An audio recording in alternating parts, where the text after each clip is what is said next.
of the Baron, excuse me, Baron Kreskov and his family, his wife Anna. Um, we know that the son Ilya is missing. We know that the daughter Kala. What's an interesting fact, or what is something that we know about Kala? She was dead.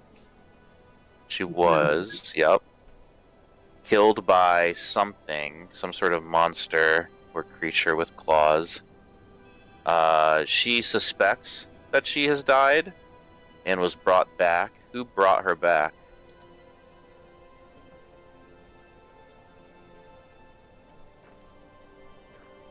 The abbot. Mm-hmm. Yep, the abbot at Saint Markovia. Um,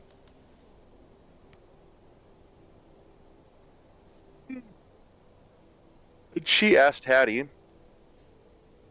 to accompany her to the the wine cellar at night because she thinks she remembers like the monster coming out of there.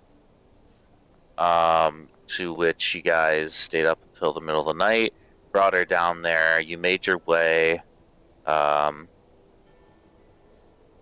into the hidden basement. You found the hidden door, um, and that's where you saw like silver shackles bolted to the walls. You saw half circles of salt. You saw claw marks on the walls and the floor, and one set of the shackles like burst open and torn from the wall entirely. Um,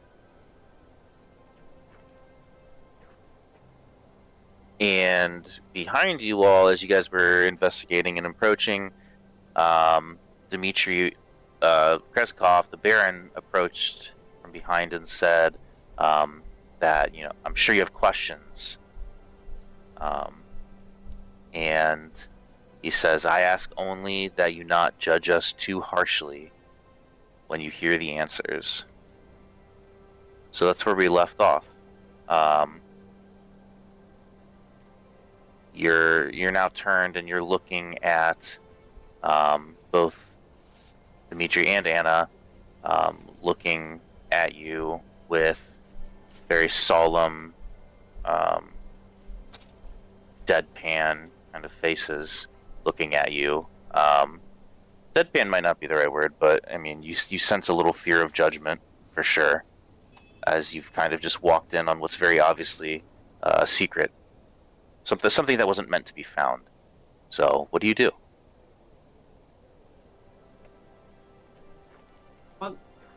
What does Kala look like? Like, is she surprised that her parents are Um, here? Or did she think that they were there the whole time? she she's surprised. She was not like she was not aware of these changes as well. At least that's the look you get on her face. And you get the sense that she didn't know that. I mean, her mom and dad were coming either. Um, I'll just like step in front of her then and like kind of guard her and then tell them that they better get talking. He says, he kind of puts his hands up. He goes, "Yes, of course. Yes. I'll start at the beginning. Um, 60 years ago, my grandfather was bitten by a werewolf. His ancestor survived, but the curse of lycanthropy remained with him until his death, and was passed down intermittently within the Kreskov line. The curse emerges on the first full moon after an infected Kreskov's 13th birthday, transforming their body into a powerful, violent beast on that night. and each full moon thereafter.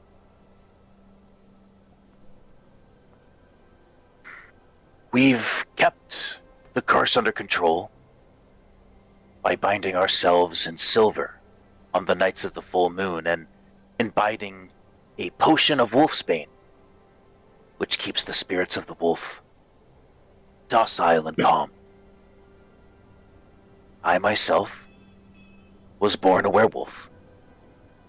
I was not bitten, simply passed down. When my son Ilya was born, we hoped that he might escape the curse. But as the night of his first full moon approached, the signs of lycanthropy were impossible to ignore. Just bursts of relentlessness, aggression, sharpened senses of hearing and smell, an amber tinge to the irises, and a markedly increased appetite around the time of the full moon. And Anna prepared Ilya a potion of wolfsbane and helped bind him to the shackles upon the wall beside me. Somehow, when Ilya first transformed, I don't know why, but the potion failed to suppress the rage. Failed to suppress the strength of the wolf inside. He broke free of his shackles. He escaped the cellar. He rampaged across the city. And he killed his sister Kala. He then fled across the walls and vanished. Simply vanished into the Svalage woods. Despite our numerous attempts of arranging search parties in the weeks since his disappearance, we have found no sign of him. Until you convinced Baba Lysaga to scry. And we know that he is alive. Somewhere. I am so sorry that I have concealed this information from you, and I understand if you are frightened or upset. Just please, don't judge too harshly. We had our reasons. Here we are. That's quite a story. Can I do an insight check to kind of determine if it's true or not? Cool. Go for it. Nat 20. Easy. Everything he has said is the absolute truth.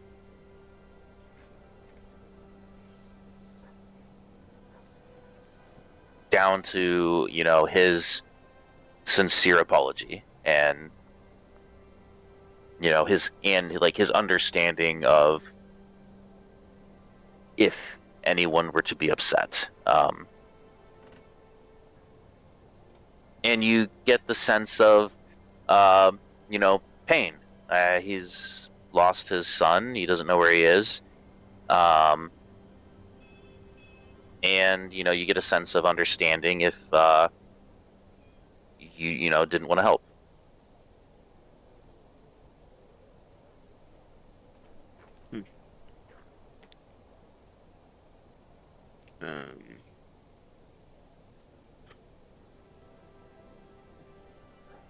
I look to the group and I say, tears welling up a little bit.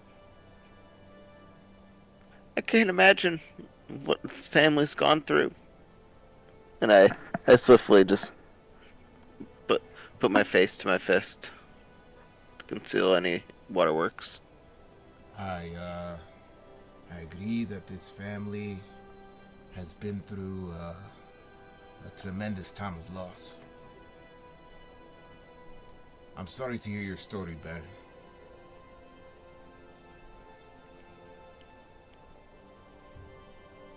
He says, I appreciate your empathy.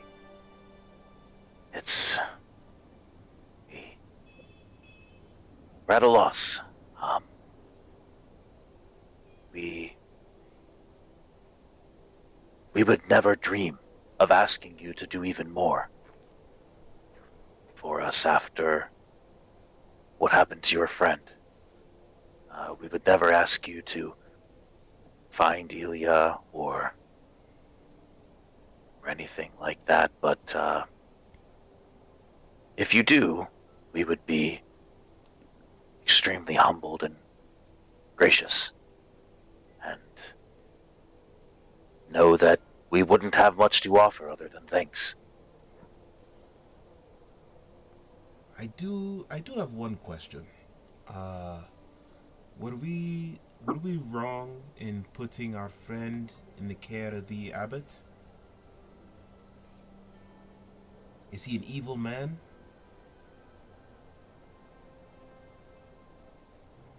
The abbot. The abbot is a madman. He is the only person I know that can help your friend. Was it wise?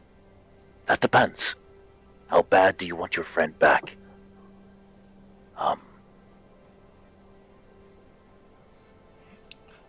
Because the abbot has a way of making deals that you might not want to make. So he's similar to the hags. In a way, he is no hag. Nor do I think he is a man. I do not know what the abbot is, but the abbot is... He seems to be being driven more and more insane as the weeks go on. It's as if something is corrupting his mind. But what I do not know. So, is it wise to trust the abbot? No. But is the abbot the only one who can help your friend Dunkel? That I truly do believe he is, yes. Please, just tread carefully with him. I look kind of over to Hattie, and I just say, do you still think it's a good idea that we continue to let the abbot try and help Dunkel, given all we've heard? I mean, we don't got much of a choice, right? He's there now. Well, If he's evil, so is the hag. We're making a deal, it's not gonna matter. this is true. I'm just, I'm worried that the Dunkel that comes back won't be the Dunkel that we knew. And then there comes the fact of maybe we should have just let him rest in peace. That's ridiculous. No one's resting in peace here. That is a true point. we Let's give it a continue go? and see where this road leads then. Spoken like a true Barovian indeed. But, if I may, I think that the abbot was at least a better option than the hag. He did cure me of my lycanthropy overall. It's true We that his... also like Go ahead. Mhm. Go ahead. also like I don't know, a million years ago when Madame Eva like did our reading and stuff, it said that there was like the person that was gonna help us, like that they were in Saint Markovia's Abbey, like that this is where we were gonna find them. Yeah. So You're not... that would be him. You see a look on Dmitry Kreskov's face. He kind of exchange glances with Anna. He goes, "Someone destined to help you?" Sounds like a wandering Vistana person. We're supposed to be looking for. Anna, they're speaking of Esmeralda. She says, "Oh my, you're right." Dimitri looks at you, Hattie, in the eyes. He says, "Esmeralda Tavernier. She's a monster hunter. A dear friend of ours." Friend. What's that? Our wagon killed our other friend. Oh, What's with you people? well, surely that wasn't on purpose. I can't imagine she would even be there. Did you stand 60 feet away, or? He couldn't read. Oh my. Were there signs that said warning? Will explode if touched? I'm sure he didn't see think- them. He says she's been traversing the Svalich woods, I do know that, for the past few days, in search of him. When was your friend?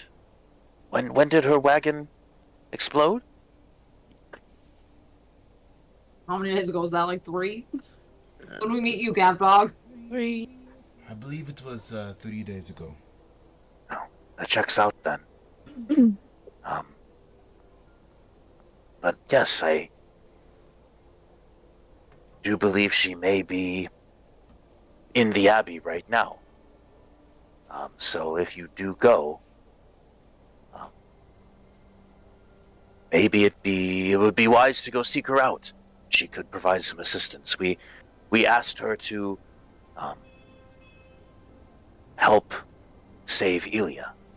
So she's been doing her investigating, as a monster hunter does. I believe she was a student of a Dr. Rudolf van Richten some many years ago.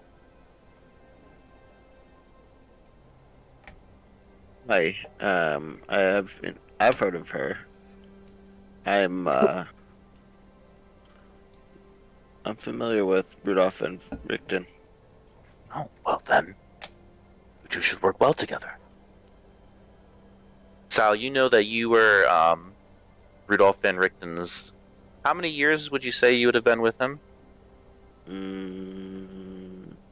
Pick a number under 5. 4. Okay. She was Van Richten's student before you, and they parted ways. And then he took you on as a mentor. Rudolf van Richten has traversed the mists before, so he can pop in and out of Barovia. His time with you was spent mostly just in Barovia, but he would, pop out and go on his own travels every now and then, knowing that he couldn't bring you with him. And you know that Esmeralda, as a Vistana, could also mist walk and pop in and out of Barovia at will. So there's your lore.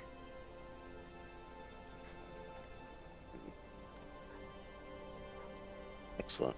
I elaborate a little bit further. Yes, Esmeralda was the student before me, so naturally I strive to be better than she ever was.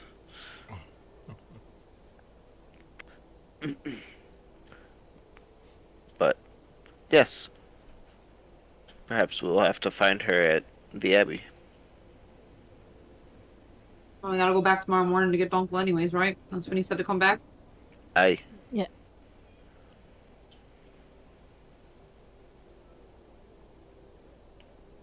Alright, well. I'm not promising nothing, but if we come across your son, we'll try to bring him back. Says, I do not deserve your help, but I am forever at your mercy.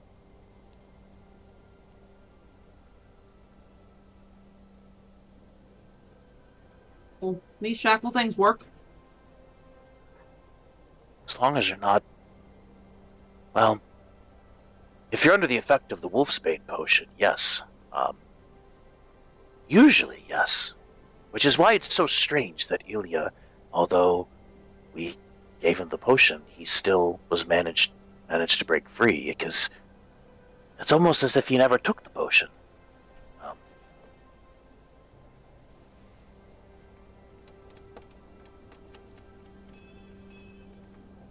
Did you watch him take the potion? Thought I did. Well, I didn't. Anna, you gave him the potion, right? She says, yeah, I gave it to him. I guess she's trying to recall. Did I watch him actually drink it? Well, he wouldn't just not drink it, would he? So Is he trying you to find both this can't girl? remember him drinking the potion, but you think he drank the potion? I didn't sit there and stare at him. I handed him the potion and said, here, drink this. And Maybe I did you turned see my an back. empty potion bottle? I did see an empty potion bottle. There's a map of the woods in his room, and there's that girl in your family that he's been trying to find. Is she a were-person too? She was. She's been gone for many, many, many, many years. Maybe he At turned least to 10. try and find her. You think he would willingly turn? Well, you turn, but you think he would willingly not drink the potion? Yeah. That could be. 13. You know anything about kids? Clearly not. She Got knows one- a lot about kids. Yeah. Well, She started a youth. Specifically Probably do. teens. oh, a teen outreach program here in Barovia. Gotta start somewhere. No. Maybe you can extend that to Kreskov. Or to Kresk. Would your citizens like licorice dipped in honey? Black licorice. That sounds atrocious. I'm gonna chat on. It's gonna be a trend. Just you wait. I would listen to her. The teens love her. Well, I'll take your word for it until we find mine.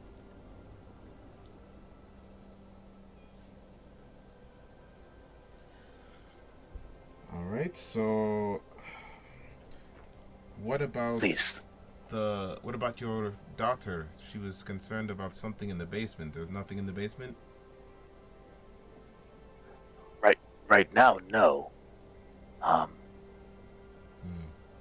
She must have seen Ilya break free from the basement, which is the monster that killed her. I'm sorry, girl. Like, you're gonna have nightmares the rest of your life. She says, what? I mean, they want us to go find your brother who killed you and bring him back here. I don't think you're gonna, like, do very well with that. Hattie. What she means is that a lot of bad things have happened, but hopefully very soon a lot of those things can be made right. I sure hope so. I really want the nightmares to stop. I really want to find my brother. You wanna find him? Well, he didn't mean to kill me. There's not a chance. I need to see him to find out and to know for sure. If he was that monster when he killed me, he can't be a monster all the time.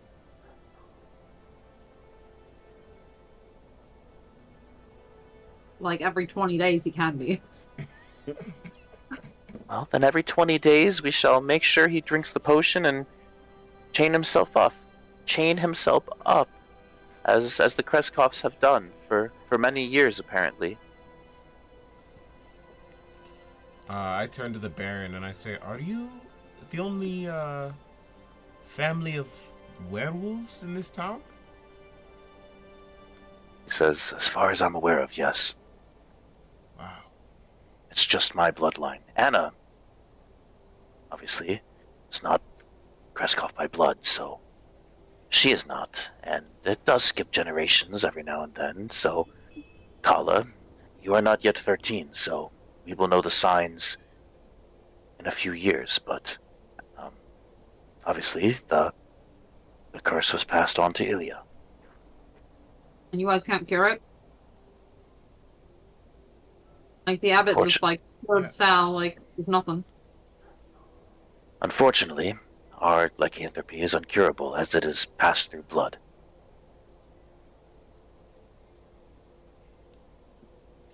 Well, I believe the only thing we can do now is wait till tomorrow for Dunkel to be done with the abbot, and see what comes of that.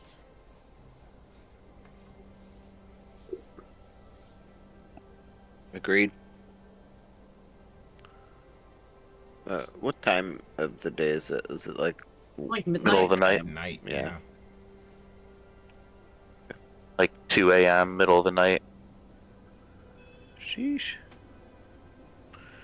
Perhaps it's time to hit the hay.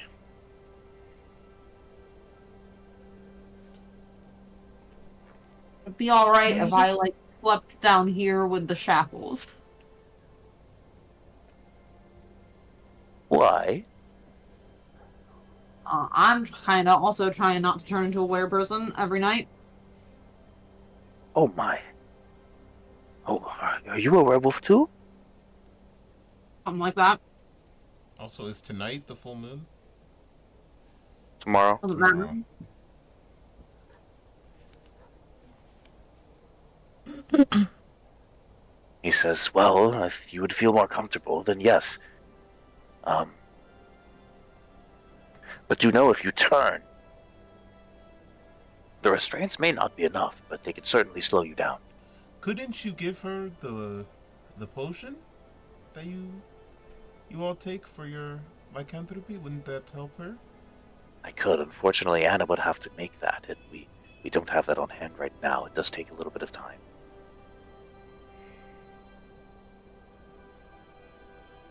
Okay. It will be ready tomorrow night, obviously, when the full moon is. But tonight, no, unfortunately. All right, Hattie. If you're okay with using the shackles, I feel bad. I don't care. I mean, I can also sleep outside again, but I don't know what's better, honestly.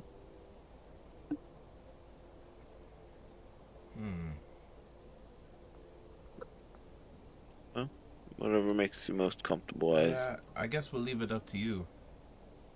I mean, I'll just be down here, and then if you start hearing stuff, you can get the jump on it. Through. Okay. You got it. And I go to my room. Okay. Do your check, Missy, to turn. Oh God.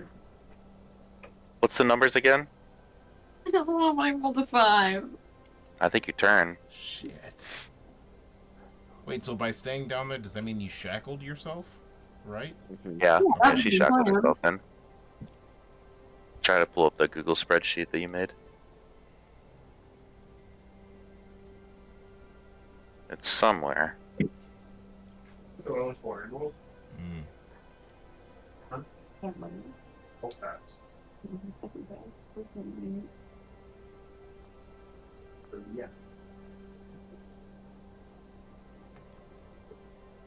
Bear Hattie. Dun dun dun.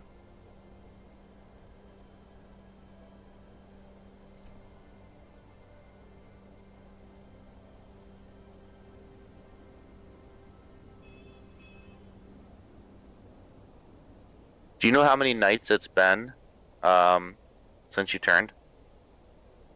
A lot. It's a been while. like think since so, too. Duncan disappeared. Yeah. Mm-hmm. Oh, like Because in my 5. mind, their mechanic I think was like a 1 you turn, and then for every night you don't turn, it just like adds a number. So, bear had he turns to a bear, but thankfully you were already shackled. So, lucky for you, you get advantage on. Don't you get advantage on strength checks? The bear. Yeah. Probably. I'm looking. There's so many things. Oh, I don't think. Perception rolls on smell and hearing. Okay. So Ooh, make sorry. a. Make an athletics check. As a bear. 9. 9. Don't you get advantage? Don't you get like the effects of a rage? I'm not reading it on here. Okay. I think that's only. I think there were just some things. Yeah. Where's my. But yeah, I got a 5 Yeah. plus 4, which is a 9. Okay. So a 9. It's actually like best case scenario for you because that was a check to see if you broke free from the shackles, and since you did not roll very well, you do not break free from the shackles. So the shackles do their job tonight, and you are, restrained as a bear. You don't get the effects of long rest, but you don't break free. You don't, kill anyone. Big plus. So Big plus. that's huge, huge. Huge.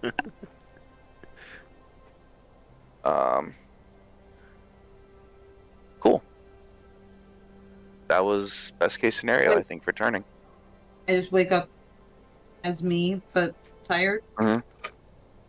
You wake up as you, but really, really tired. And no recollection of the night, like usual, whenever you turn.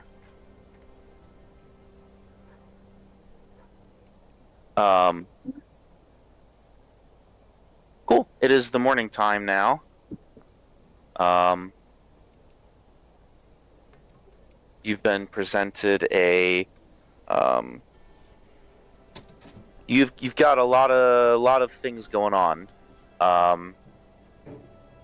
You've got, this task at hand of potentially finding Ilya Kreskov and seeking out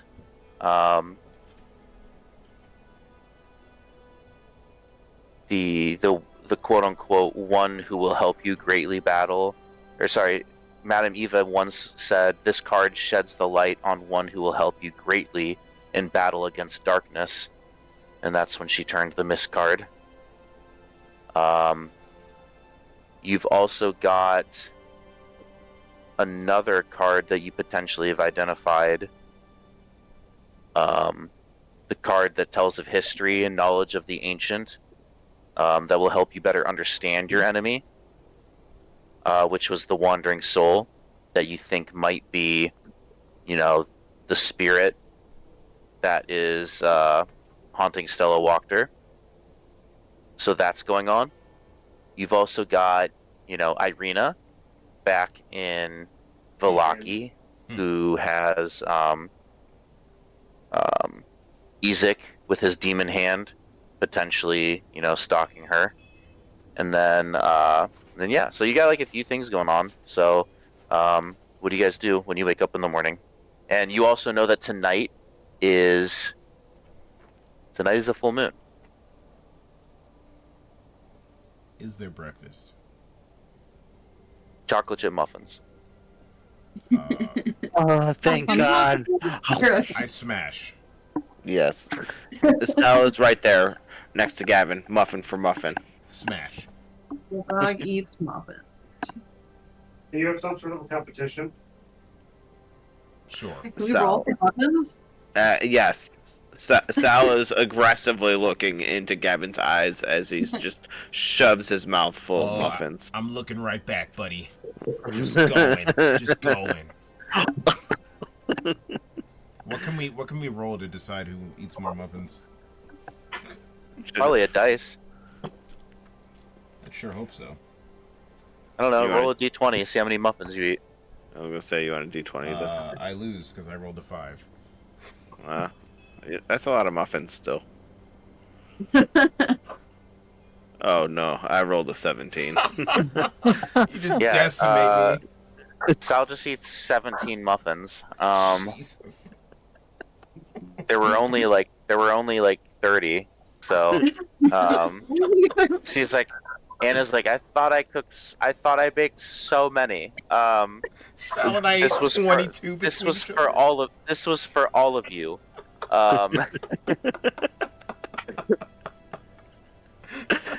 Goodness. I'll just have one. Does Hattie eat a muffin? I had to pick apart a muffin, but she's just really tired and out of it.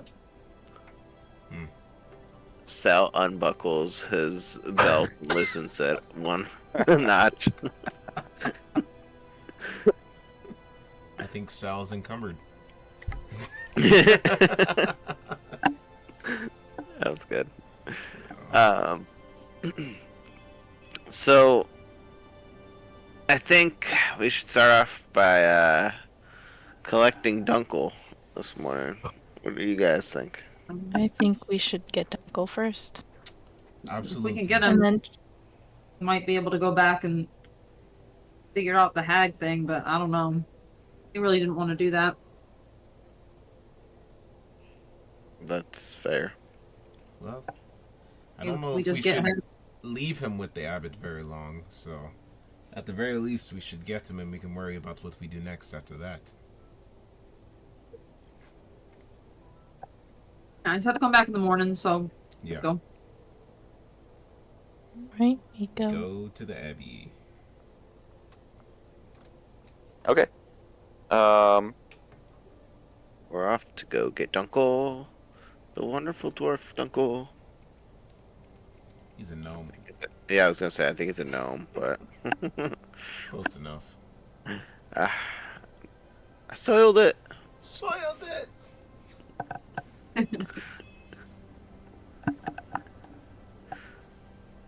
On the right board.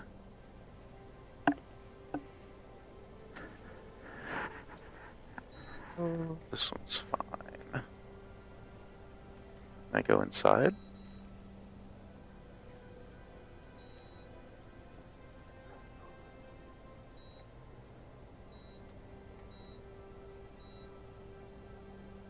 I can, I think.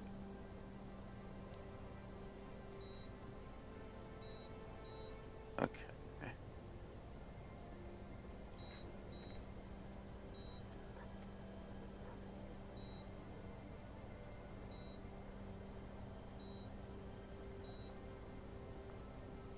I brought you guys to the Abbey map yet? Hmm. Yeah, I think so. I believe so. A little snowy. Uh-huh.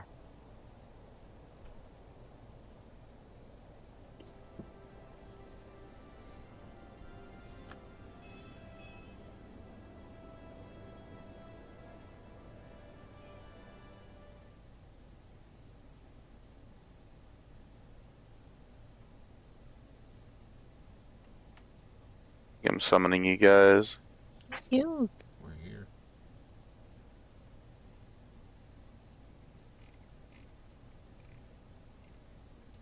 Alex, did you just say cute? Yeah, look at the little The Little gate. What, graveyard?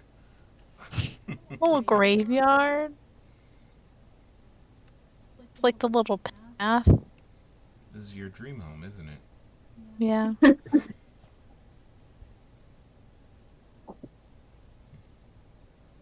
You would love to live in an abbey.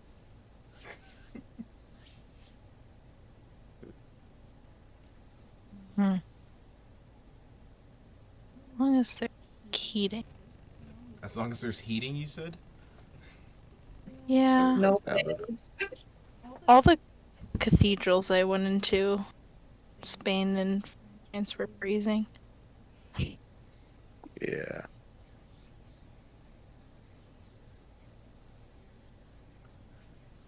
Got weird characters.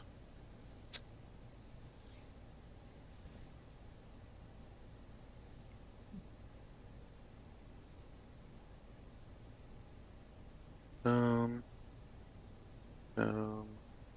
Warren's dead.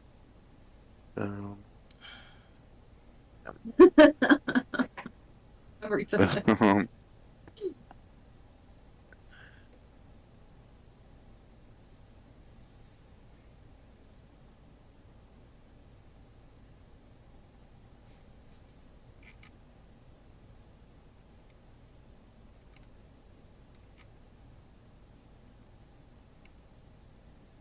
Okay, I gave you guys all. You guys should be able to see them all, and you should be able to move them, McKenna.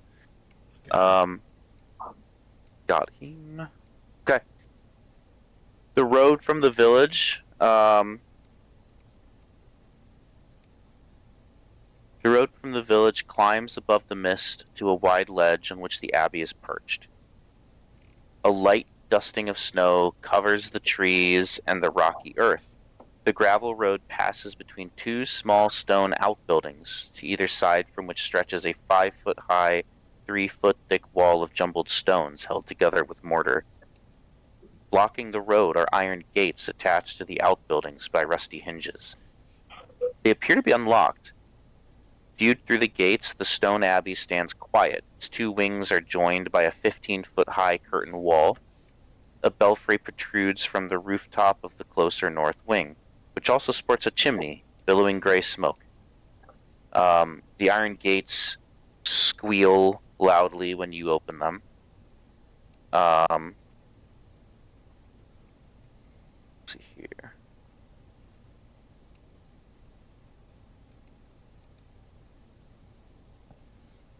You see, there are two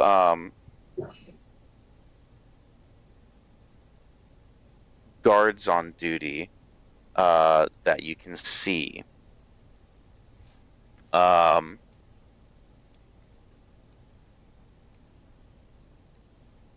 Make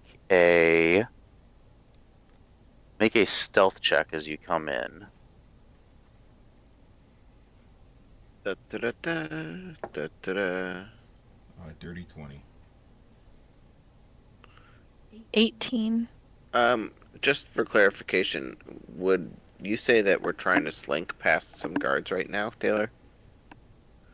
Sure. Wonderful, because that gives me advantage on my stealth check. Did you need it? Did you?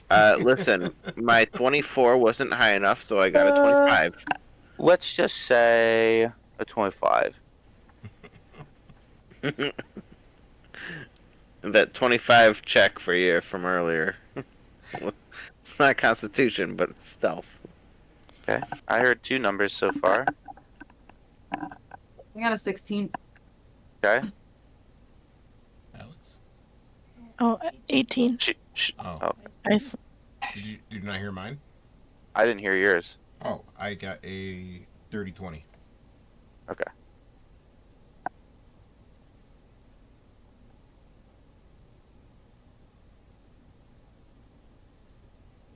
Okay. Second here.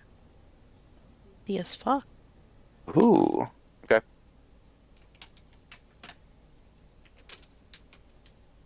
Who got lower than a 20? Me. Me. Okay. The guards spot you, Hattie and Val. They notice you slinking about. Not that you were necessarily slinking in the first place, but they still notice you. And they hop to their feet and run over to you. Let's see if I can find a picture of them.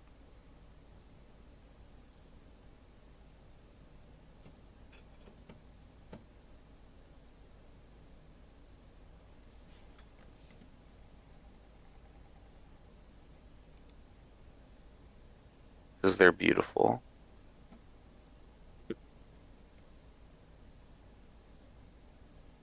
Oh God.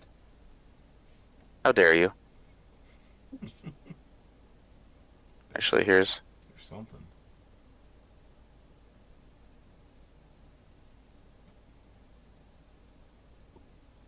both of them. Ugh. Otto and Siegfried. You saw that they were like kind of napping underneath some animal furs, and they pop to their feet.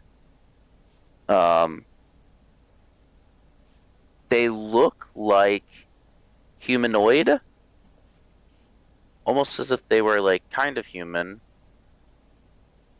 but not human at the same time, or just like mutated to the point of not being a human. But they don't look natural. The first one you see, the one holding the shovel on the picture, he looks to be about 4'9" tall, and he's constantly down in like a squatting position rather than ever standing up straight.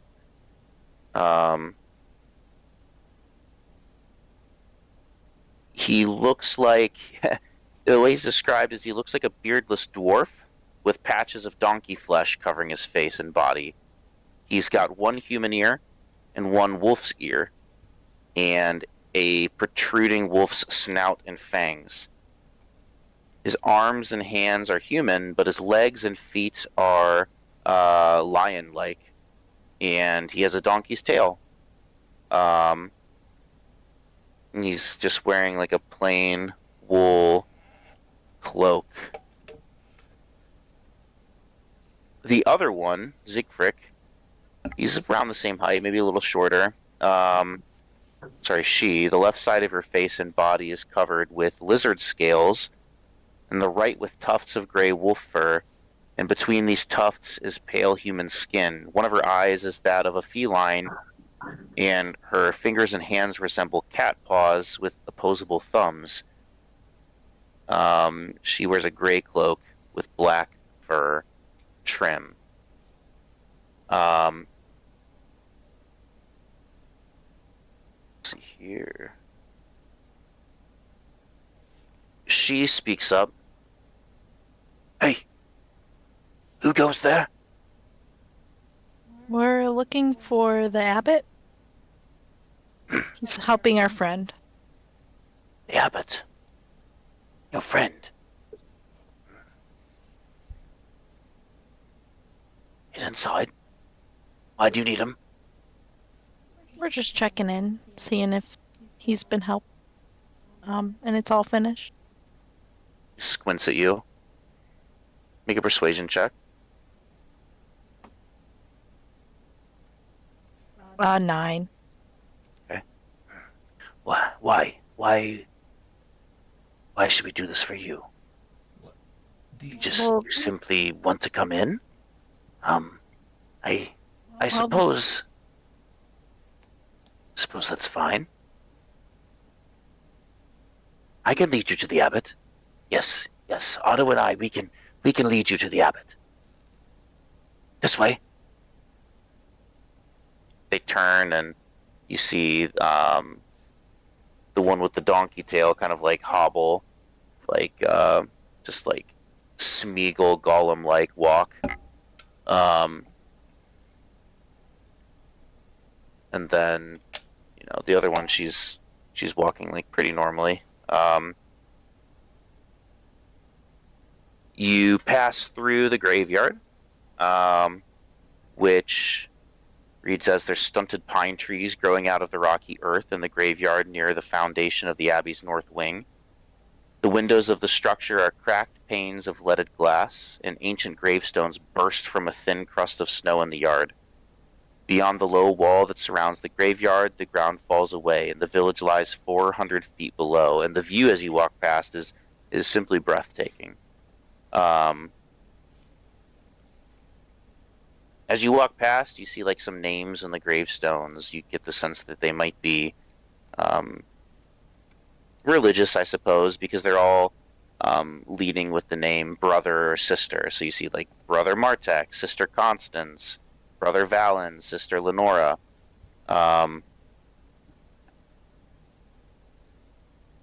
There is, let's see here.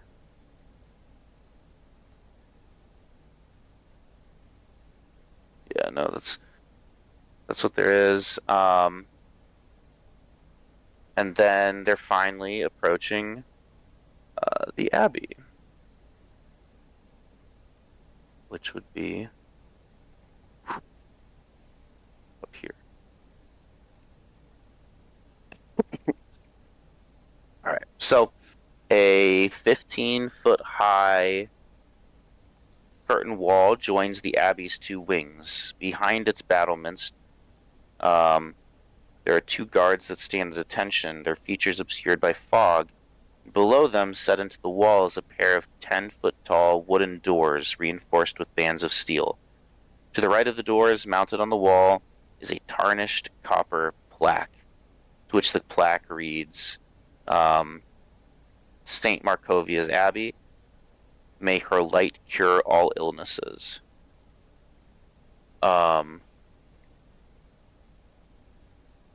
You see the short one, Otto, like that kind of squat walks. He leaps towards the wooden doors, lands at its base, and knocks 3 times. Alex, what does it sound like?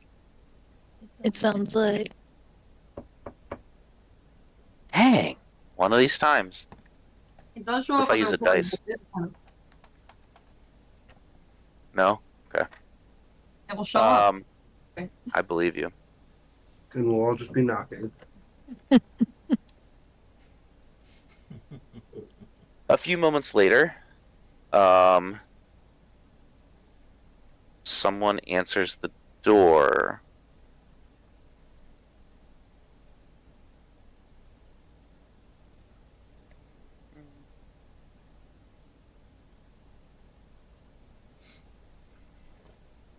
Where is...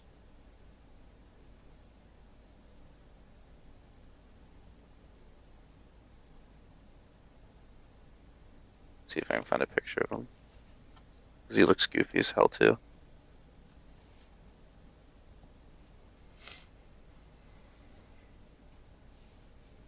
Eken, is there a way that I can be watching your stream but have the chat up at the same time?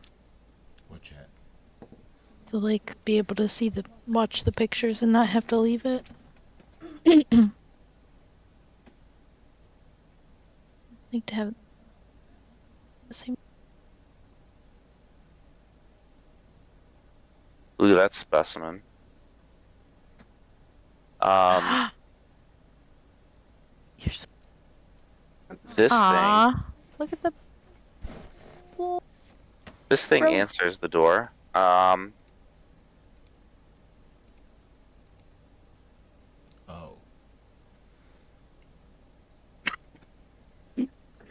Sorry. He's about the same height as them. All under 5 feet. He's got a barrel-like shape to him. His right head is fully formed and combines features of a patchy-haired man with also those of a goat, complete with stubby horns. And his left head is about half the normal size and has a soft, cherubic face, partly covered with crocodilian hide. He has a crab's pincer in place of his left hand and a bear's paw where his right foot should be. And he wears a monk's robe that does not fit well with a belt as like made of rope around him.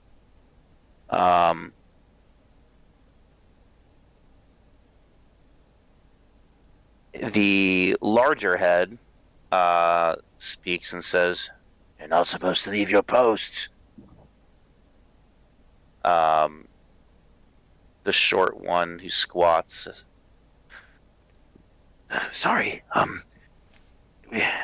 these are guests at the Abbey. Sorry. Your names?"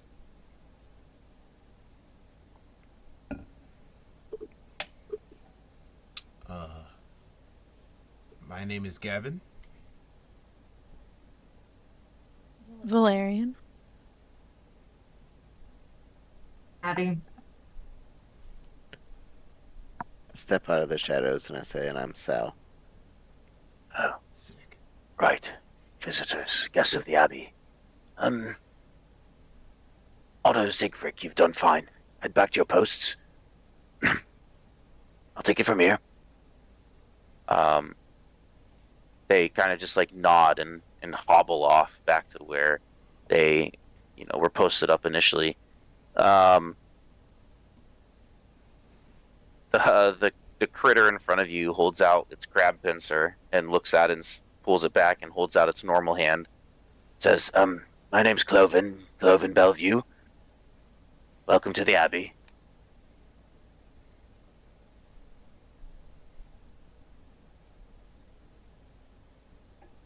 Kevin, are you speaking?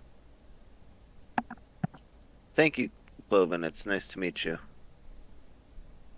Likewise. Follow me, I guess. He turns on a heel and heads in to courtyard.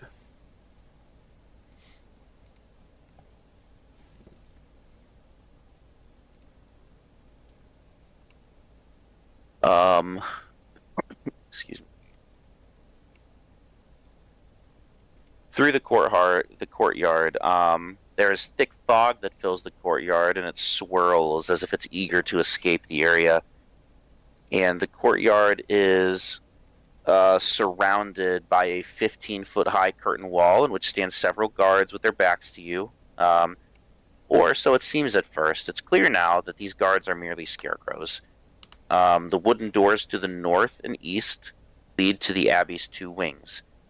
In the center of the courtyard is a stone well fitted with an iron winch, to which a rope and bucket are attached. Along the perimeter, tucked under the overhanging wall, are several stone sheds with padlocked wooden doors, as well as 3 shallow alcoves that contain wooden troughs. 2 wooden posts pounded into the rocky earth have iron rings bolted to them, and chained to one of them is a short humanoid, similar to the creatures you've seen so far. And this one has bat wings and spider mandibles. And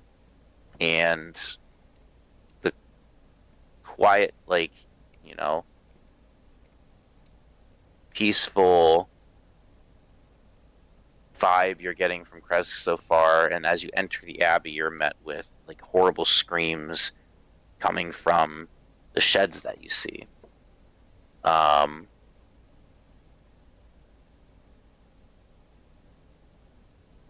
Cloven asks as you're walking. He says, "So, are you surprised by my family's appearance? I understand we look quite different." You're not supposed to talk about stuff like that, right? That is very kind. However, I'm not naive to the fact that we stick out like a sore thumb.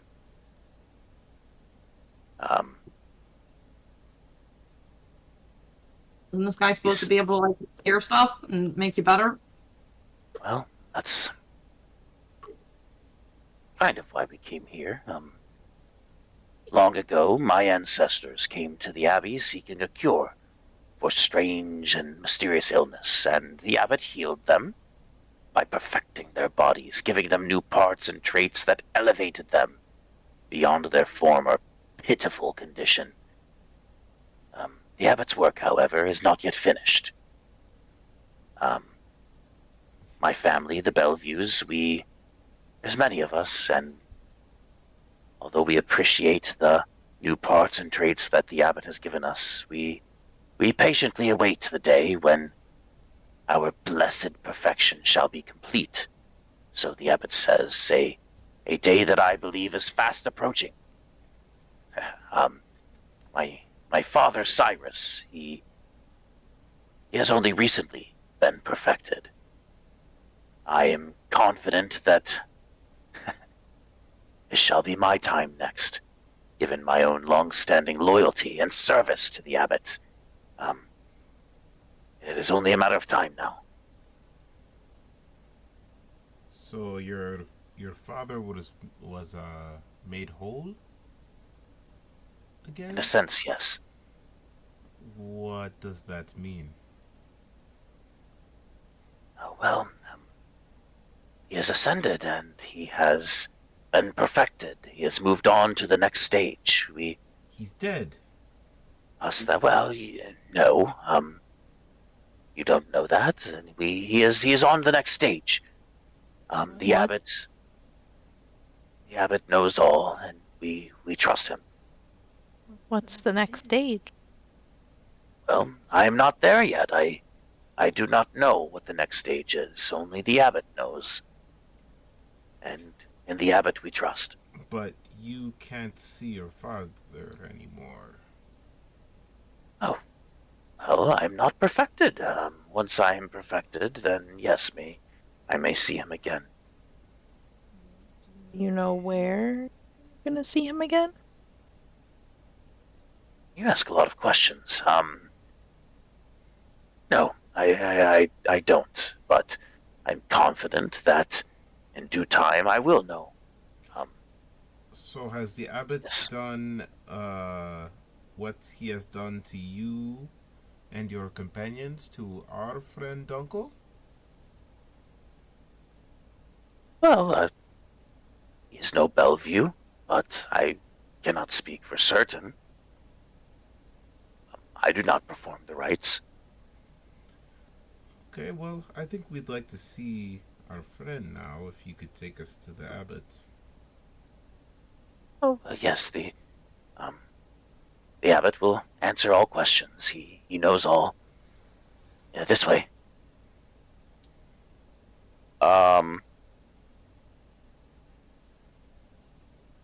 He. So turn right. Okay.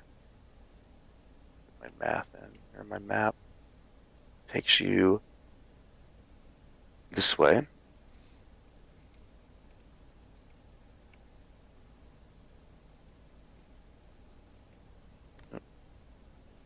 Door open.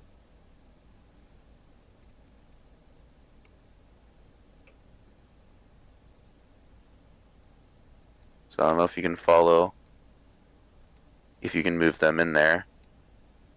It should readjust on your screen, Ikenna, so that the roof goes away. Yeah, I just slid the little green slider down. Oh, okay, perfect. And he took So us before, was it like a different way?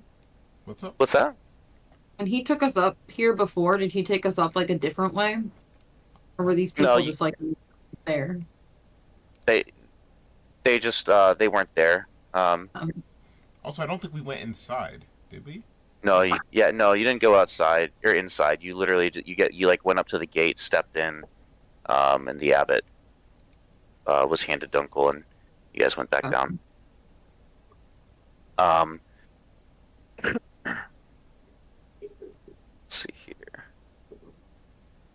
Okay, so you enter what seems to be some sort of main hall. I'm gonna take a drink of water before I read this, because I am like recovering from a cold. There's something in my chest. Sorry, man. That sucks. Oh, it's alright. So you enter, and the ground floor that you're in is one large 50-foot square room with arched, leaded glass windows. A cauldron sits on an iron rack above a fire in a hearth, while above the fireplace mantel hangs a golden disc engraved with the symbol of the sun. In one corner, a wooden staircase climbs to the upper level, while in another corner, a stone staircase descends into darkness. Several chairs surround a wooden table that stretches nearly the length of the room. Wooden dishware and gold candelabras are neatly arranged on the table. Standing behind which is a young woman with alabaster skin, dressed in a torn and soiled red gown. Her auburn hair is neatly bundled so as to not touch her soft shoulders. She seems lost in her own thoughts. See here real quick.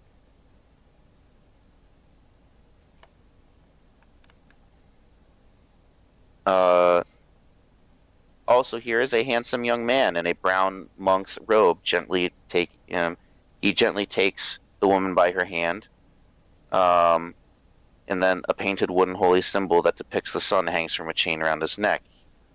He moves with the grace of a saint. This is the abbot. He is here.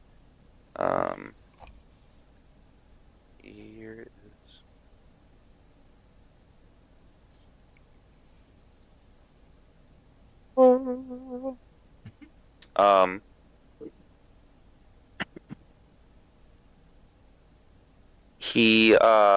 He smiles at you.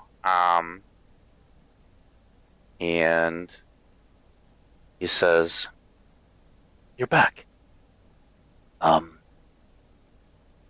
Well, are you here for Dunkel? Or are you here for Esmeralda?" Both?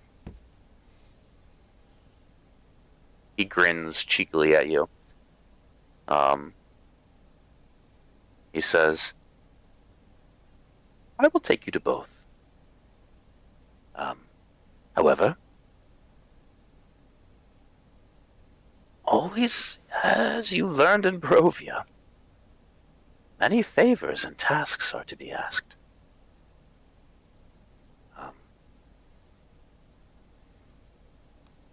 Help me out with this.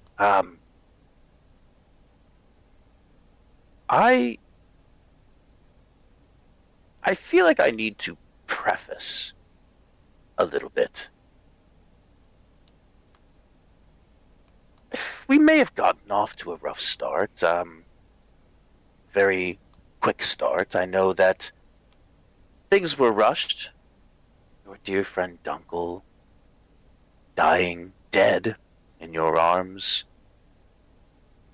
And I took him to save him. And then, at the Baron's house, I apologize for my manner there. I was simply trying to send a message to them. They, as I'm sure you've learned by now, have secrets, to which they have hidden, and it has literally come back to bite them. But a little bit about me. I have served as the abbot of the Abbey of St. Markovia. In St. Markovia's honor, a position I have held for some years. I was sent to reopen the Abbey following its tragic fate and abandonment, to make it a place of healing and sanctuary once again. If you were to ask me how many years, I've held my position for 117 years, 10 months, and 26 days now. A trivially brief time in my mind. I am simply a humble servant of the Morning Lord. Twice,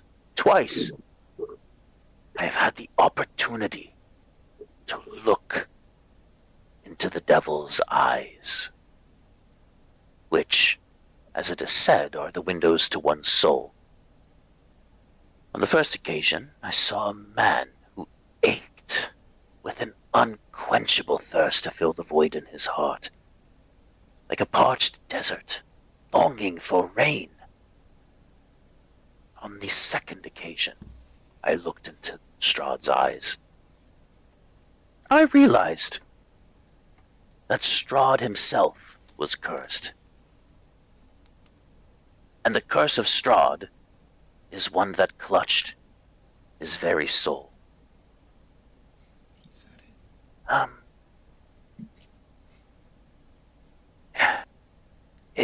His soul was tied to the land itself, and his ailment rendered the land barren and its people imprisoned. I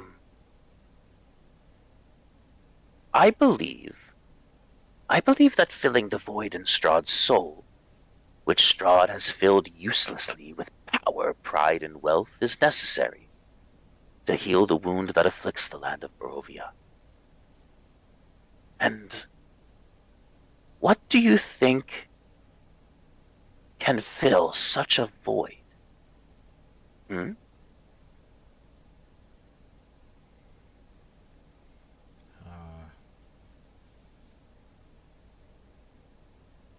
Maybe he could take a bride.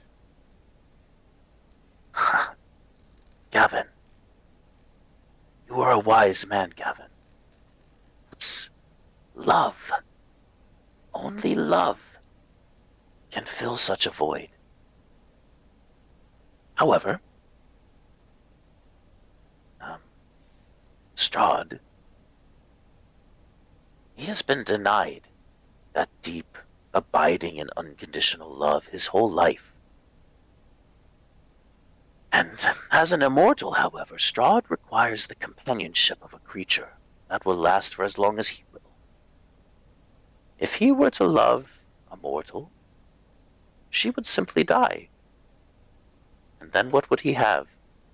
He would be cursed yet again, and the void would reappear. It is for this reason that I've constructed Vasilka here. And he kind of steps back and presents the woman with the alabaster skin and the red dress, a flesh golem, built to be the perfect bride to a man of power, stature, and noble descent. Oh, she is my work of art. Unlike others of her kind, Vasilka was forged with a spark of life with her heart, allowing her to be the companion that Strahd so desperately needs. I have begun to train Vasilka in the art of etiquette and romance. Given Strahd's brilliant intelligence and his respect for creatures of similar intellect, I have also taught her philosophy, theology, natural sciences. Soon, I will offer her to Strahd as his bride. And when they are wed, I believe the curse upon the land shall be lifted. However, that window of opportunity is fast drawing to a close. I cannot discern neither its true nature nor its manner or time of arrival, but I sense the approach of a great storm on the horizon, one that will soon alter Strahd's fate forever.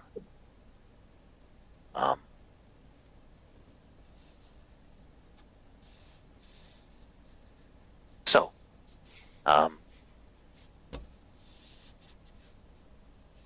before I ask my question, I see you've met my dear friend Cloven here. I'm sure he's been very eager to tell anyone who will listen about the ascendancy and perfection of his father. Cloven is due to be next. Isn't that right, Cloven? He says. Cloven's like, oh, yes. Yes, sir. Absolutely. Yes, I am ready. He says, it's a funny thing about the Belleviews. They are an interesting folk. One might think they don't look quite right, but in their eyes they are perfection. Shortly after my arrival at the Abbey, this Bellevue family with this unwholesome disease came seeking salvation, and was hereditary condition, which struck early in adulthood. It left its victims physically frail and prematurely aged in appearance. I could not heal their malady. Unfortunately, it was a congenial disease rather than a mere infection or wound like Sal. Your bite I was able to heal. However, I was able to change its effects through grafting the parts of beasts upon their ailing bodies, replacing blinded eyes with the eyes of a cat, arthritic knees with the legs of dogs, liver-spotted skin with the scales of a snake, or even swollen feet with the hooves of a mule. The family's illness, however, has left their minds weak and vulnerable. The process has sadly left their thoughts and emotions in a disturbed, unquiet state, requiring them to remain patients of the Abbey indefinitely until their transformation could be perfected. And these modern-day Bellevues now, a century later, are their descendants. I am quite confident, though, right, Cloven, that we will certainly find a cure to their condition. Yes, I am quite confident.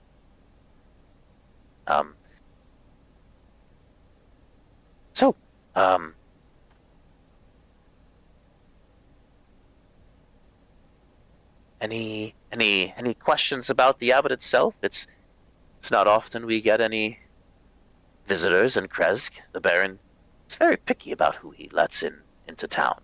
I'm sure you have many questions about Saint Markovia and who she was, but please ask away. I think our only question is, where is Dunkel? You see his eager face, ready to answer a question, like a good little tour guide, kind of fades away quickly.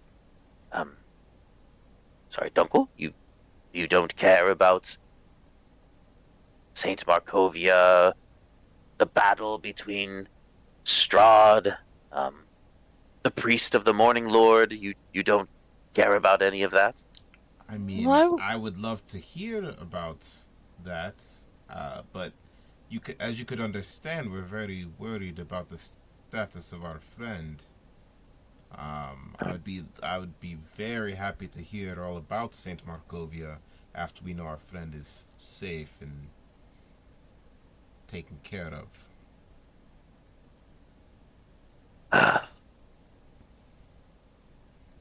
Fine. Okay. My favor. I need you to please assist Vasilka here in her next lesson. Well, about this favor, I thought the favor that we were doing for you healing our friend was helping out the Baron, which is what you told us the first time we came here. Oh, well, did I not also mention that kindness was the cure of all? You might have said something of the sort. Wonderful. I appreciate your help.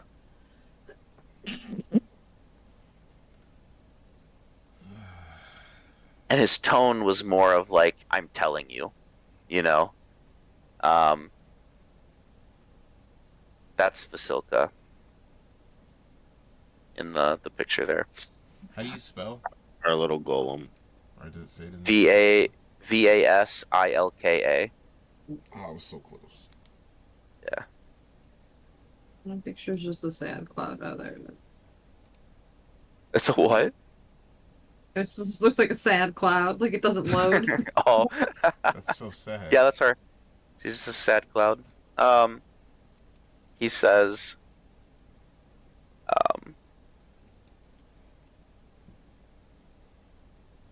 as I've said, I'm teaching her many qualities and things to impress Strahd. However, I have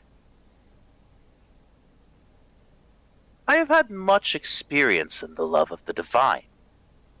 However, I admit I'm wholly ignorant in the ways of love between people. Um, I ask of you to please teach Vasilka your knowledge of romantic love, including any tales you may have or your experiences with it. If she is to wed, she must first understand the complex and irrational ways of mortal love, and that is something that I cannot portray. Um, so please, Vasilka, introduce yourself. She steps forward, clumsy, and gives a little curtsy. Um, he takes a step back. Like I said, she's got very pale skin. She's like a patchwork little like flesh golem. Um, she has like a sweet, high pitched, calm voice. You get like a sense of curiosity and eagerness in her eyes. Um, excuse me. Let's see here. She says, "Hello. Um, my name is Vasilka. I'm ready for my lesson." Says, so tell me everything I need to know about love. Nose goes. Nose. That was good. Where's Dunkel when we need him? Very dead. Very. Sal, I believe you're up. She's got a little notebook ready to take notes. Well, you see, Vasilka, Yes? when a man and a woman love each other, they spend some time alone, and they wrestle with pillows, and specifically, it's just trying to beat each other with these pillows. No other further activity. The abbot jumps in. Sal, you're skipping so much. Love, mm, Sal. oh, love. Your doll how to have sex with Strahd. That's so fucked up. No, they're having a pillow fight. Thank you. He's saying She's that not you're a skipping sex stuff. doll, Sal. She's not a sex doll. Are pillow fights not an endearing activity that everyone does? Jesus Christ. Did I ask the wrong people? Yeah, the one that you should be asking is dead. You want to wake him up so that he can tell your doll all about love. Morning, Lord, save us. Abbott, listen. I grew up here in Barovia, just like everyone else. So, soulless, remember? Vasilka's like, okay, so tell me more about pillow fights. Is this something that Strahd would like? No, probably not. He's too I classy don't for know, that. really. Yeah, he's a weirdo. He might. Um, if what are some things that I could do for him to love me? Be kind, You see her writing the word kind. and caring, and supportive. And as simple as like these answers are to you, like you see pure attention and fascination in her eyes as she's, asking good clarifying questions. She's like just the perfect student, trying to get all this information down. Um, she says, I have a question, Sal. Okay. Are flowers a proper way to signify one's care for another? Uh, they can be, but it also depends on the person. A lot of guys will give girls flowers as a sign of affection, uh, but less frequently do women give men flowers. Sal, if someone were to give you flowers, would you enjoy that? Sure. You see, like, her thinking. She goes, and she opens her mouth, and right before she can say something, um, the terrible splintering of wood suddenly splits the air, followed by immediately by the sound of rattling chains, beating leathery wings, and an unintelligible scream of triumph. Aha! Except a lot louder and high pitched. I just can't do it right now. A moment later, a wide-eyed Cloven Bellevue bursts back through the doors, his chest heaving as the cherubic head upon his shoulders wails with distress. The small baby head yells, "Marcina has escaped!" And he's panting. The abbot looks at you all and says, "Excuse me." Like kind of sighs, annoyed, like, just continue the lesson. I trust you.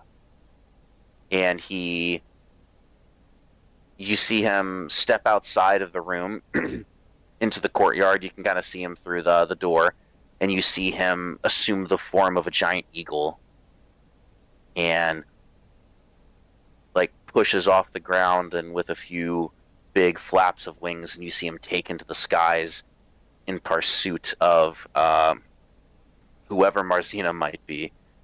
What the fuck is that, man?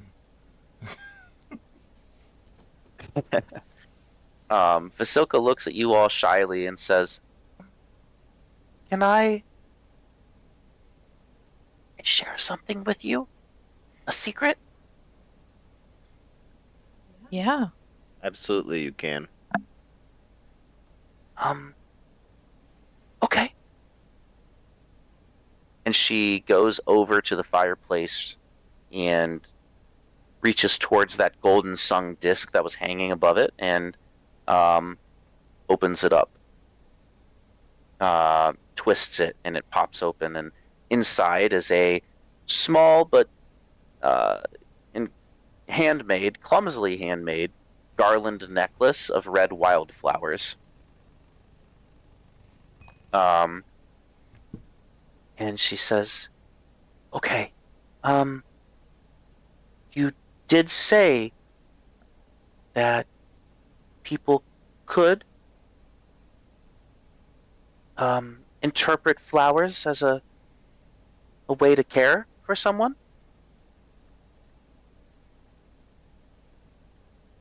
Yes. Okay. There is another like me in the north wing of the abbey, another flesh golem. But he lacks whatever I have, whatever allows me to think and speak. He does not have. I don't know much about it, but I know that the abbot, he built it before me as a means to make me perfect, to perfect his constructions. He has strictly forbidden me from approaching it. He's told me that interacting with such a brute would disturb my delicate constitution and afflict my mind with unpleasant thoughts, or whatever that means. I've watched it from a distance, and I feel like it must be lonely, and I feel sorrow for it. I believe it deserves recognition and respect for its toils. We are siblings, in a way. We were not, we're not, we didn't choose to be here. Were we not both made by the same hand. And while I was exploring the garden, I was struck by the beauty of the wildflowers there, and I made this necklace to give to him as a gift. It seems so terrible that it should lurk always in the darkness of the north wing, and it never gets to see the wonderful things that await outside that I do. And I've kept this necklace hidden. I'm terribly afraid that the abbot would not approve of its purpose. I please could you give him the necklace as a gift from me? I do not know if it regards me as its younger sister, and I don't know if it regards me at all, but it seems so cruel to leave it alone and unloved. Will you give it to him? Add it to the list. Is that a good idea? What if the abbot sees the necklace around the other golem?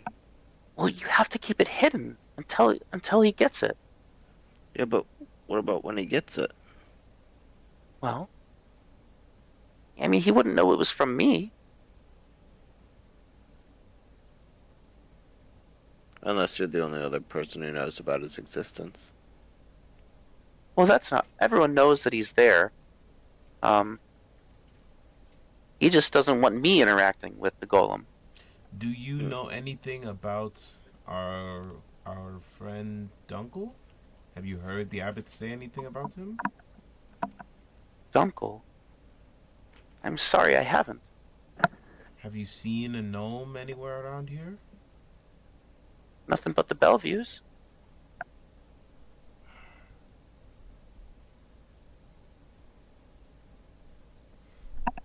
I don't know. I'll leave it to the rest of you, but it feels like another addition to our many favors we're doing for everybody. I don't think we can piss this guy off till we get Dunkel back. Agreed. True.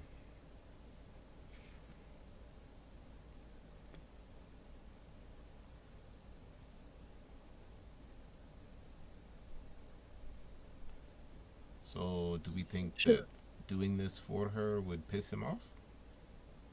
Probably. Yeah. Or not do it. Let's wait to see if we can do it after we get Dunkel back. So you're We'll saying try. there's a chance? There's a chance. We're not making any promises. Yeah. Oh, wonderful. Here, take the necklace. But please, keep it hidden from the abbot until you've given it to him.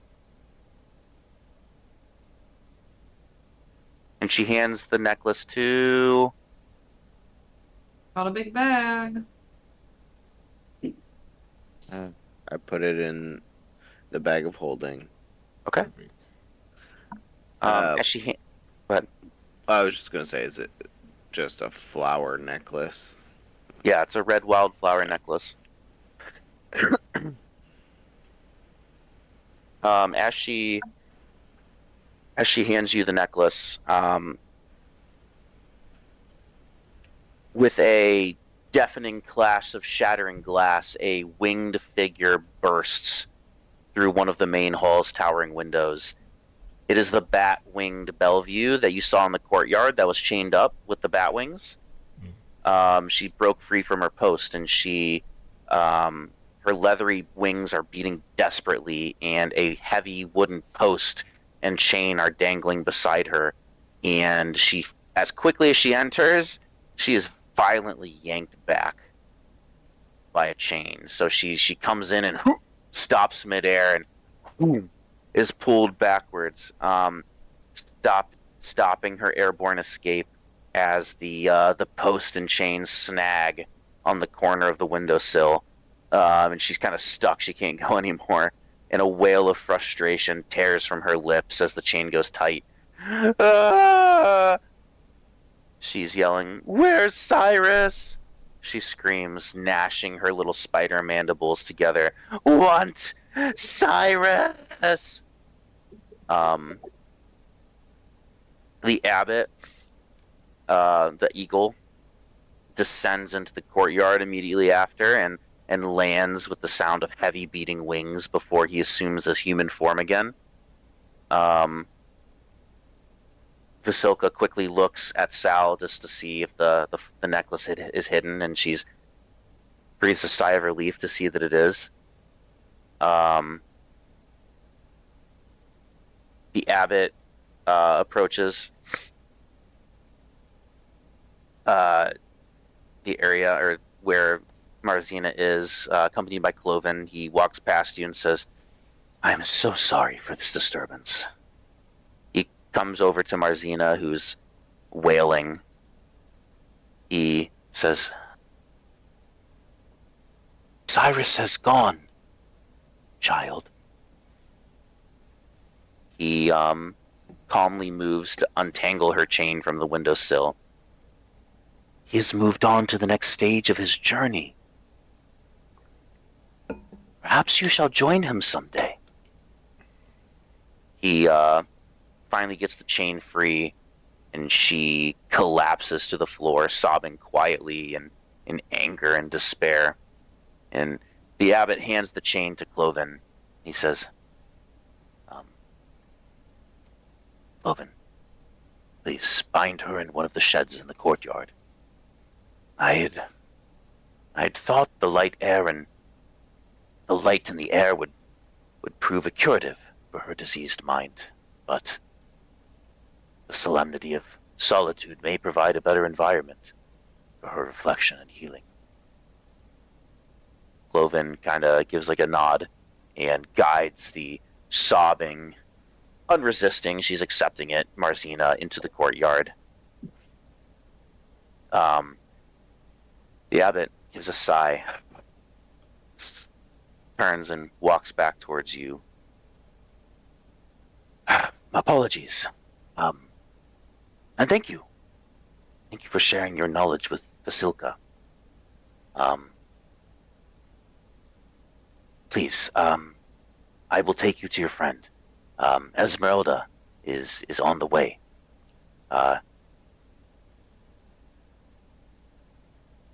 Cyrus, I'm sure Cloven's spoken of him. He is, or was, the patriarch of the Bellevue clan until recently.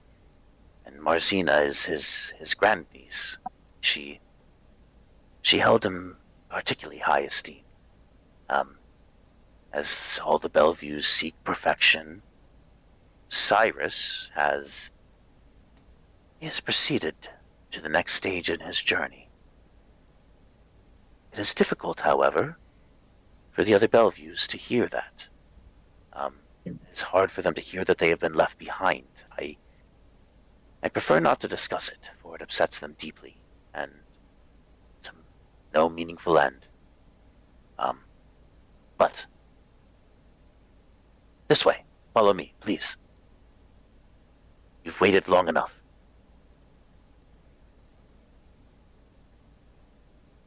I follow. Follow. Go ahead. I just said we follow. Okay, perfect. He guides you to the doorway of the foyer and is it foyer to the north wing, which looks like the room that you enter used to be an office, as evidenced by the remains of a desk and a chair, both of which have been smashed to pieces. A hallway to the south leads to a staircase going up. A dark passage to the east is full of unnatural whispers, mad laughter, and bestial odors.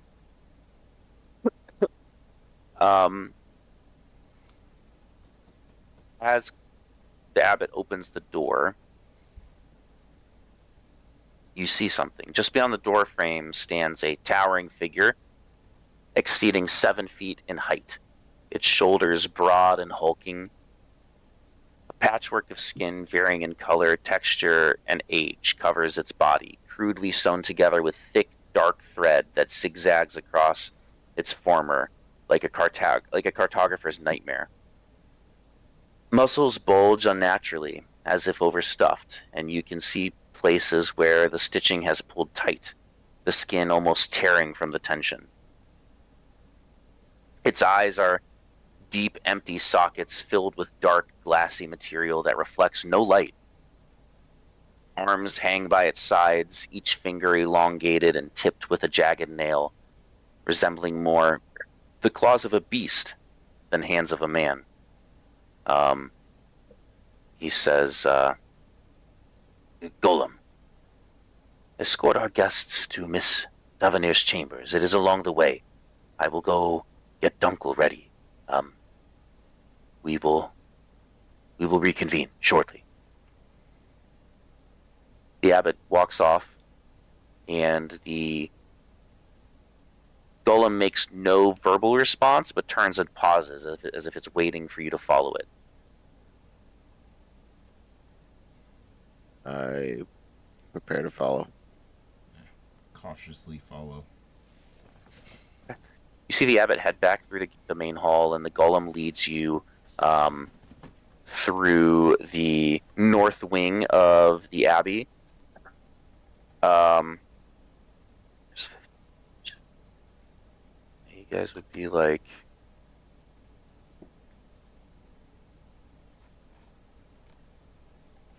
oh my gosh, how do I get you guys over here?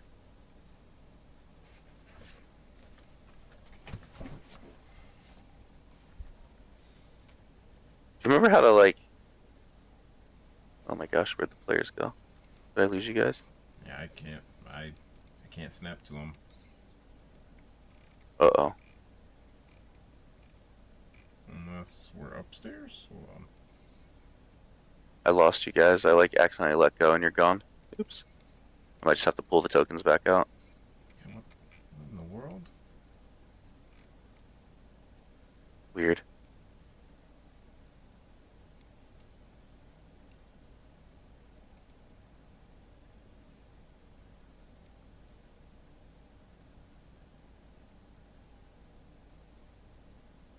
Oh wait. Oh. Oh, I see them. They're on like the second floor. Oh, did you find them? Okay. I don't know if we're all here, but Hopefully. I think the other ones are behind that wall. everybody but me. Well, if you can grab everyone and bring them to like the main center area, Like on the first floor? Right? like over by the main courtyard, like where the spider bat thing is, Okay. which is Marzina who broke free. So I guess I can move her.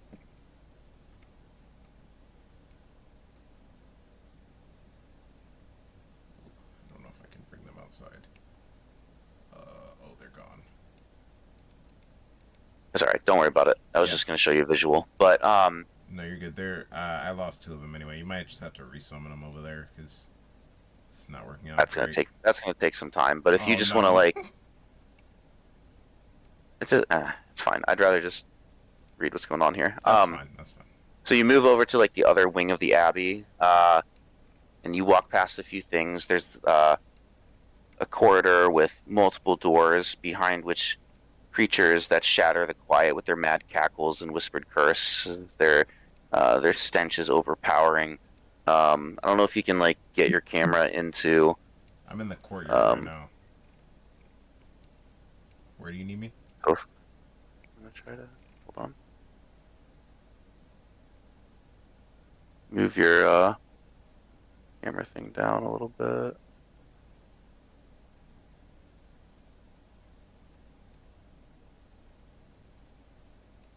Like in there. Yeah. I see a room full of rubble. Is that what I'm supposed to see? Yeah, I mean it's just like a corridor, and then Okay. as you walk through the corridor, there's like different like pins almost where like these mad crazy Bellevues are locked up like being nuts. Oh wow.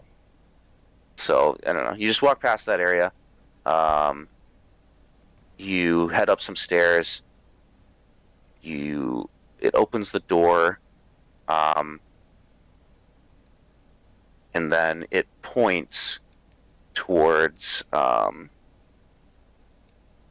a certain it points towards a room, though it never steps foot like in that area. It's pointing there. But you are alone with this golem now for a brief moment here, with no abbot in sight.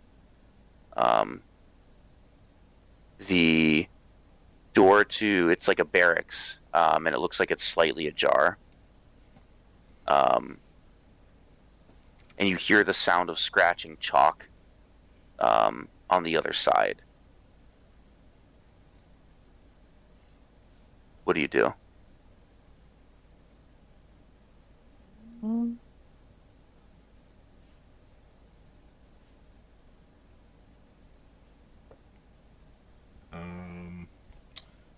I would say we go towards the chalk, right? Sorry, what were you gonna say, Alex? I was gonna say, I'd like slowly open the door. Okay. You approach the door.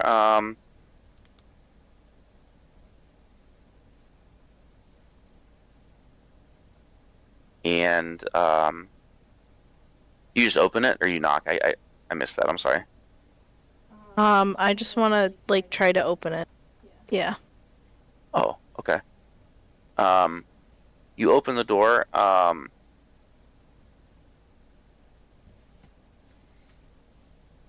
There's bunk beds that have disintegrated with age that lie in heaps across the walls. It's a moldy 30-foot square room. At the center of the chamber, a 10-foot square section purged of mold stands in stark contrast to the surrounding rot all around. There's an unrolled bedroll that rests within the small island of cleanliness, accompanied by a worn backpack and a trio of sheathed weapons lying nearby. Beside this small camp stands a half-finished chalk circle nearly 10 feet across, and an olive-skinned Vistani woman stands crouched along its edge, her long, black, frizzy hair tied back with a wide orange-red headband. She wears a mud-stained long coat of similar color, a well-oiled suit of studded leather armor catching the light just beneath it. She seems to be wearing boots of two different colors, one of ordinary brown, and the other colored a dull metallic copper.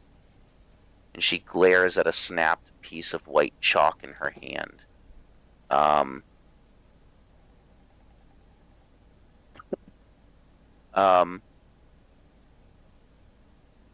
She turns her head over her shoulder, glancing at you with raised eyebrows as you open the door. Given the noise you made coming up here, I assume you've not come to kill me? No. She turns and looks at you. You see that the copper-colored boot is not a boot at all. It's an intricate metallic prosthetic that has replaced her right leg below the hem of her breeches. She grins at you and stands up and dusts herself off. Well, come on in then. Let's tell an interesting tale, shall we? My name's Esmeralda Davanier. This is where I'm staying. Nice to meet you. I'm Valerian. I'm Gavin. Yep, Patty. And I'm Sal. Well,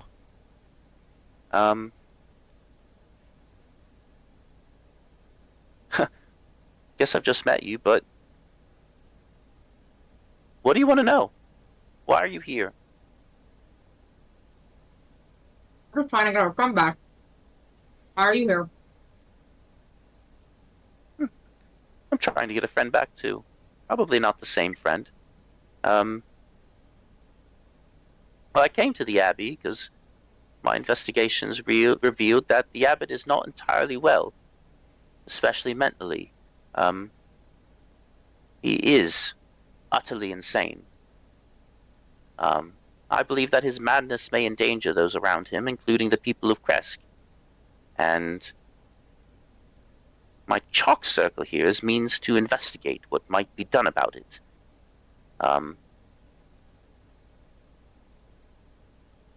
She says,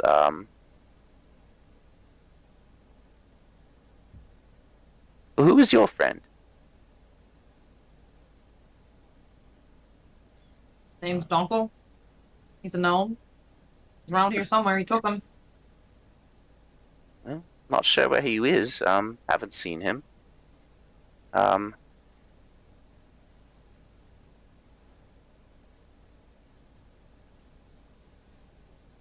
Listen, I can't really help you, but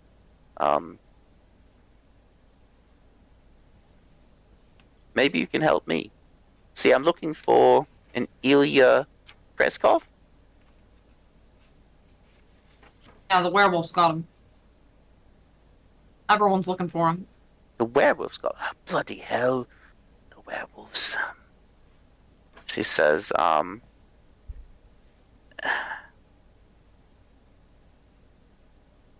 listen, I know I've only just met you, but listen, I've arrived in Barovia myself just under 2 weeks ago via wagon. Bloody wagon. I lost it. It blew up. Somebody tinkered with it, but whoever it was got him good. Pile of mush, right?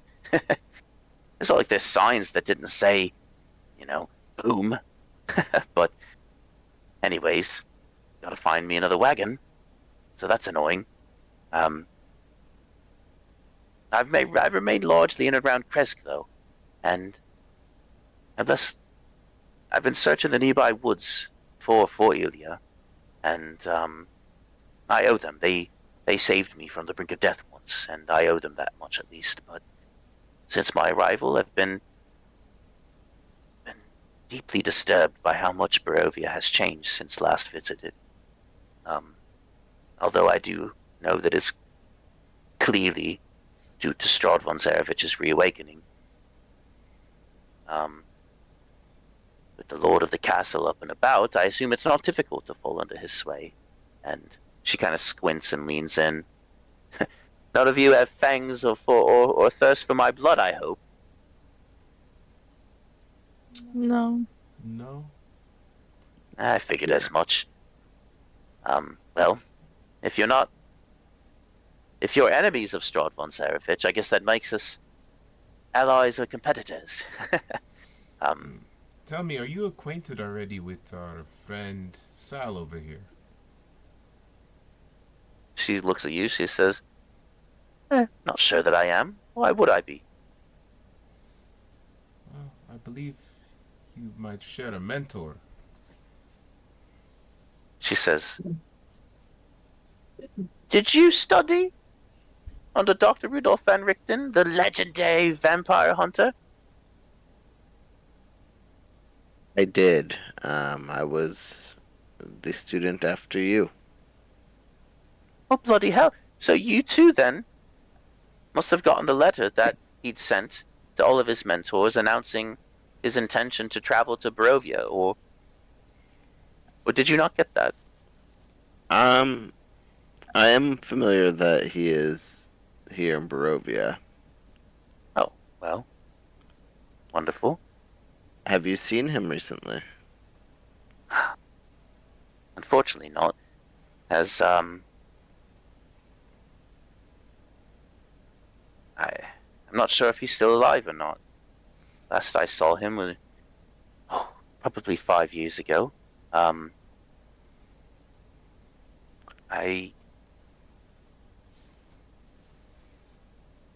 got the letter 3 months ago, and so since I saw his intention to travel to Barovia, I thought I'd follow.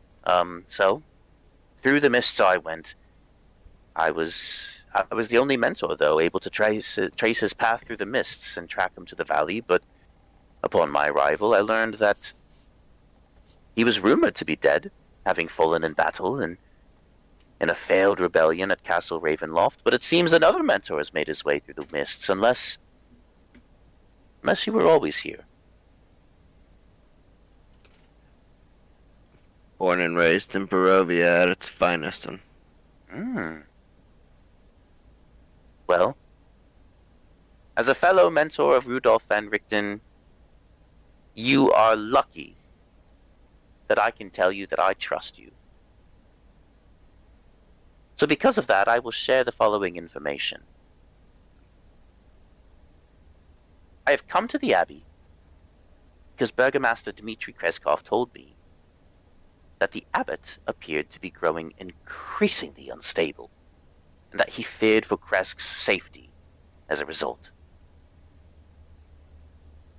Upon first entering the Abbey, I swiftly sensed that unquiet spirits lingered within its shadowed halls, and I have intended to return ever since, planning to contact those spirits to further investigate the abbot's identity and the cause of his growing madness.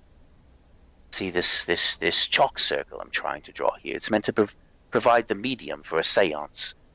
I must call upon the spirits, and it acts as a protective barrier against malevolent spirits. And 2 nights ago, I successfully found what I believe to be Ilya's location. As you said, the werewolves got him. A cavern at the base of a spur of Mount Baratok along the northwestern shores of Lake Baratok. There's one catch, however. As you have already, stated, Barovia's werewolf pack uses the cave as its den, making any effort to rescue him tremendously risky. 5 years ago, Rudolph and I, while hunting a brutal and bloodthirsty werewolf named the Black Terror, I tracked him to the valley of Barovia and pursued him through the mists. However, back then I was cocky and arrogant, and my foolishness led me straight into an ambush. The Black Terror bit off my right leg below the knee, and it was only the quick arrival of Anna and Dmitri that saved my life. The Kreskovs nursed me back to health and took me into Voloki to obtain a replacement leg, which I got from this weird little toy maker named Gadolf Blinsky, I think his name was. Eddie's a big fan of him. Oh, really? Have you been? Yeah, we've been.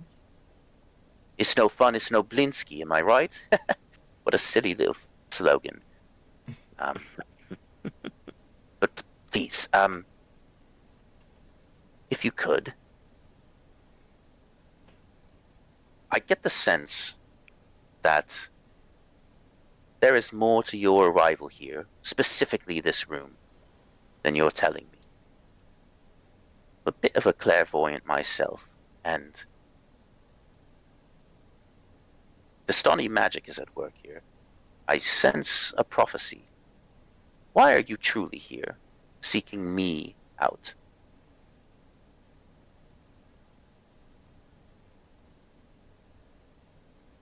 And you said, didn't you? There was a prophecy. We're supposed to meet you. You're supposed to help us beat Strahd, but we can't do that until we meet our friend. We're not leaving until we get him, so it really doesn't matter. Well, I'll tell you what. I'll help you get your friend. If the abbot's as mad as I think he is, and as mad as Dmitri claims he is, I don't think that getting your friend back will be an easy task, nor do I think it will be as straightforward as he's making it seem. So I will help you. But I could really use some help with this seance here. Do you mind? That depends on what it entails. Just, I think that I can, reach the spirit here. If I finish this circle, she draws the circle, and completes it finally after chalk broke initially. She reaches into her coat and pulls out a very familiar deck of Taraka cards that you've seen before. And lays the entire deck flat out across the center of the chalk circle. She says, "Well, come on in. We're not going anywhere, I promise."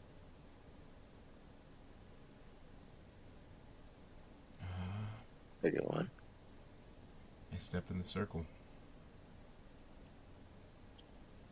I'll go in. Step. Be a lot better inside the circle than outside the circle, I can tell you that. I step in the circle. She says, "So, like a spirit board, these Taraka cards will allow the spirits to communicate with us from across the veil. However, we only get 13 questions of the spirit that answer to answer our questions. So we get 13 questions. It will answer those questions, hopefully. And then, once the seance is concluded, we won't be able to conduct another one for 3 full days. Are you ready?" Yes. Esmeralda's eyes meet each of yours in turn. She looks each of you in the eyes, one at a time, before closing her eyes. She bows her head, black curls cascading across her shoulders, and softly begins chanting. The air thickens as if charged with static, and the hairs on your arms begin to stand on end. You hear the soft scrape of chalk against stone as one by one the lines of the pentagram begin to glow faintly, emanating a soft silver light. A low, resonant hum fills the room, vibrating through the floor and into the soles of your feet, as if the very stones of the abbey have joined in the chant. The ambient sounds beyond the walls, they fade away, leaving only the rhythmic cadence of Esmeralda's whispered incantations, which rise and fall like a distant tide. The air goes colder, each breath forming wisps of mist that rise and swirl above your heads. "Spirits," Esmeralda murmurs, swaying faintly. "We seek your wisdom and knowledge. The abbot of this abbey has fallen into darkness and corruption. Aid us. Tell us how the stains upon his soul may be cleansed." There is a pause. And then the temperature plunges, your skin prickling fiercely. You feel a sudden sense of being watched, as an unmistakable yet unseeable presence settles like a shroud across the room. Esmeralda's eyes, they snap open. "We are not alone." And we'll stop there, and then you guys can take the week to think about 13 questions that you want to ask the spirit. Nice. Works Oh, for me. man. Kind of intense. That was intense. A lot of lore. Lore.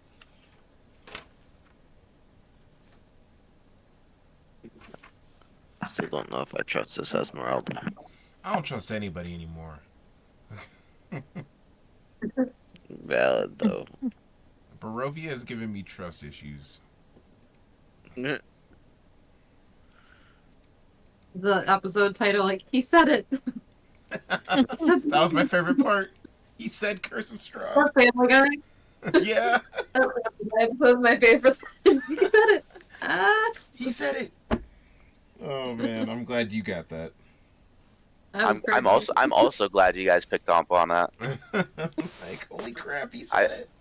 I've very intentionally phrased it that way. I love It was it. beautiful. Oh man. I'm so tired. Yeah. Yeah, it hit me like the last 15 minutes. It hit me like a truck.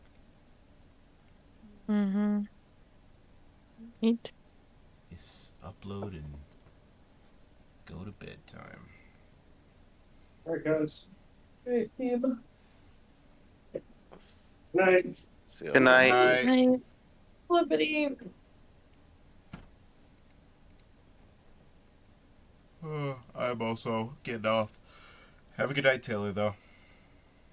Yeah, man, you too. Night. Good night, Alex.